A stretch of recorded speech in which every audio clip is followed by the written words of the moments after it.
Hello and welcome. Locomotives are one of the many world-changing advances in technology. I bet when you think of them, you picture Japanese bullet trains or maybe the steam engines of the Wild West. But today, we're looking at a narrow-gauge railway. This particular railway is one of only 3 operating narrow-gauge railways in Ukraine, and it's one of the longest routes in Europe. The Antonivka to Zarichne line, also called the Policia trolley. The train travels 106 kilometers through forest, marshes, and fields, and it also crosses the largest wooden railway bridge in Europe.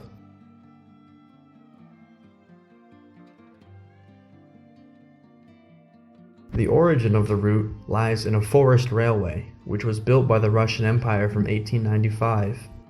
With a gauge of 750 millimeters, its original purpose was to transport wood through the forest and marshes of the Policia area to larger rail lines where the wood would be sent elsewhere. It isn't clear what specific type of locomotive was used at the beginning, but it was most definitely steam-powered. The station at Antonivka was the first building to be built there, and only later would it turn into a village with many people living there. The timber railway acquired special strategic importance during the First World War, so another branch of Hinochi to Dubrovista was opened. According to some reports, peat was also delivered by the narrow-gauge railway at this time. During the Polish-Soviet War, the surrounding area of the railway was occupied by Poland and assigned to the management of Volhynia and Polesia. The route was taken over by the Polish State Railways, PKP. They set up sparse passenger traffic, which was led under the course book route number 519/538. The Antonivka-Hinochi section was served by a pair of trains every day. The Hinochi to Kohitska Volya and Hinochi to Dubrovista sections alternated only 3 times a week. The Polish mostly used it for cargo, shipping wood, tar, resin, potatoes, and alcohol. During this period, the railway used Polish rolling stock, notably the WP-29 series of steam engines after 1929. These engines were manufactured in Warsaw and were capable of reaching about 35 kilometers an hour. Only 21 of these engines were ever made.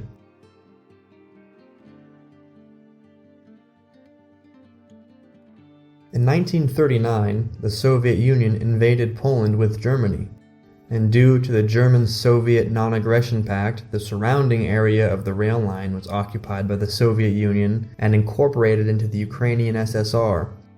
Interestingly, when the Soviets invaded, they captured 10 more Polish WP-29 steam engines.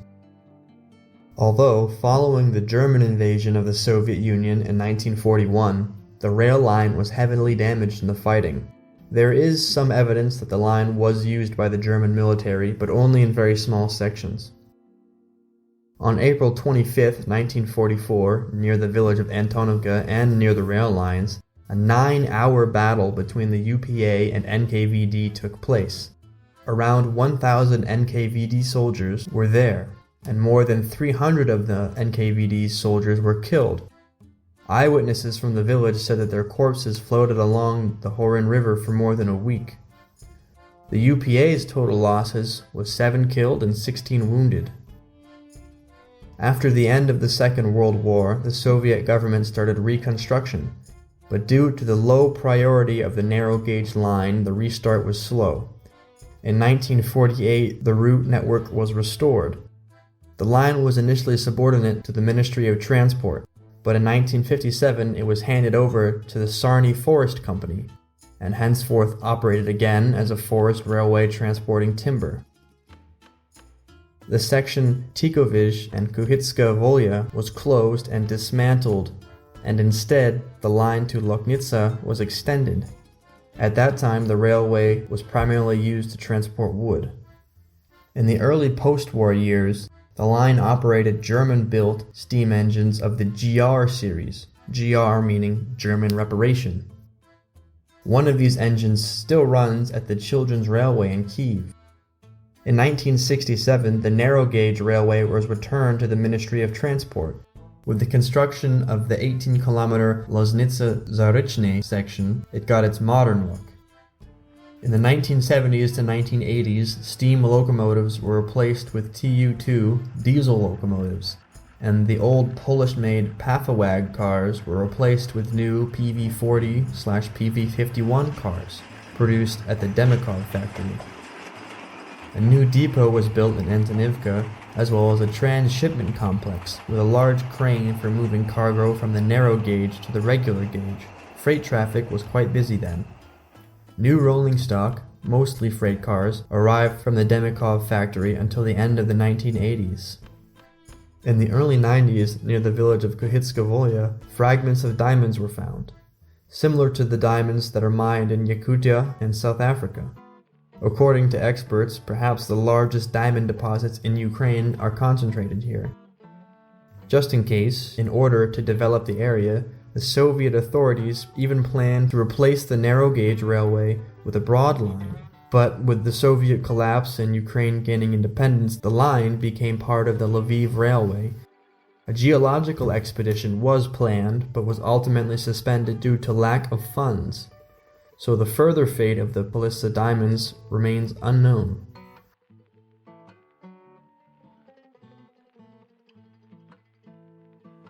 With the independence of Ukraine in 1991, the new Ukrainian railway took over operations, and in 1996 all freight traffic was stopped. At the end of June 2010, the 115th anniversary of the narrow-gauge railway was celebrated. The celebrations in Antonivka were attended by numerous representatives of the elite of the Rivne region and foreign guests. Since March 18, 2020, during the quarantine caused by COVID-19, the narrow-gauge railway has been on the verge of extinction. As of 2021, Ukrainian Railways refuses to restore the operation of the railway, and they take deliberate steps directly to destroy this unique rail line, which is of great historical, cultural, and economic importance. According to official statements by Ukrainian Railways, the losses of the Polissa narrow-gauge railway amounted to 220 million hryvnia in 2016. Although some of the top executives with exorbitant salaries claim reopening the line is unprofitable.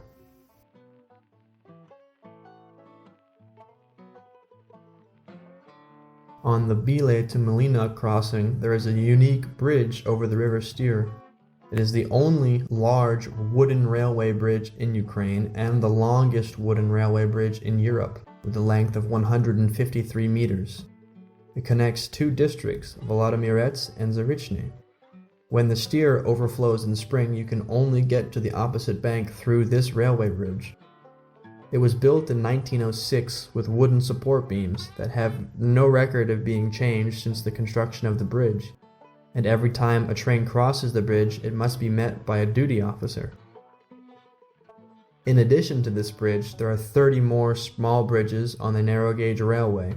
In total, there are 83 artificial structures along the railway through small streams and ditches.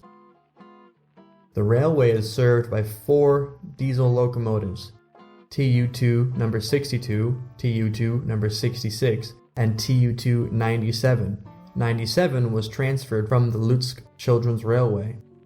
There is also a diesel locomotive Tu-7A number 767, which belongs to the track repair team.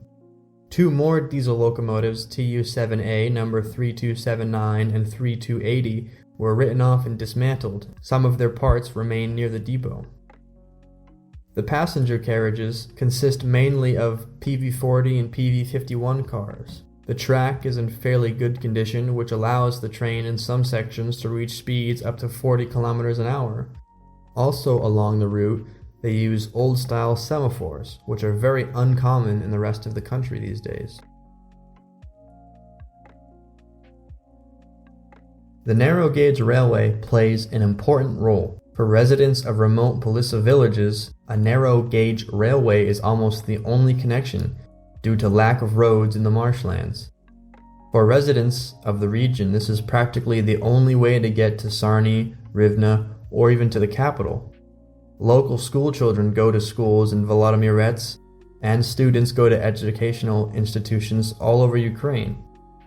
The Volodymyretsky district is located in the 30-kilometer zone of the Zarichne NPP nuclear power plant.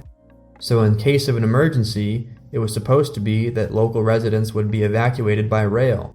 But in 2020, due to coronavirus, quarantine was introduced and Ukrainian railways stopped all routes. But after the strict bans were lifted, the Antonivka Zarichne line was not restored due to unprofitability. Residents along the Antonivka Zarichne line remain paralyzed and cut off from civilization, especially if they don't own a car. Activists appealed to the leadership of Ukrainian Railways with a request to restore the line, but the company refused. The appeal was sent to the top of the local self-government, but there is still no answer as of 2021, and after the full-scale Russian invasion of Ukraine, there is still no more information or future plans. It is unfortunate what has happened to this wonderful railway, but at least now you know the story. Let's hope that there are brighter days ahead and one day it will be back in full operation. Thank you for watching.